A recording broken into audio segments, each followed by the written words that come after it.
Platforma idarəçiliyi məfhumu ümumilikdə dediyim kimi izləyiciləri, istifadəçiləri təhlükəsiz bir mühitlə təmin edə bilmək üçün yaransa belə, biz artıq o söz azadlığı, ifadə azadlığı mövzusunda bir sual yarandığını da görürük ki, nə vaxt platforma idarəçiliyi faydalıdır və nə vaxt platforma idarəçiliyi sadəcə olaraq bizə senzuraya məruz qoyan, bizim fikirlərimizi məhdudlaşdıran bir məfhuma, bir kontekstə çevrilir.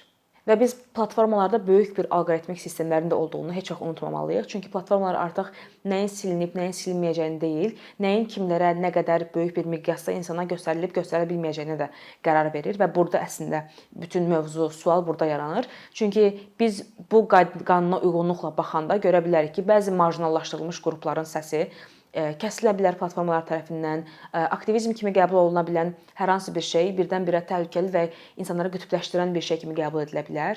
Sosial ədalət mövzuları artıq kifayət qədər diqqət görməyə bilər.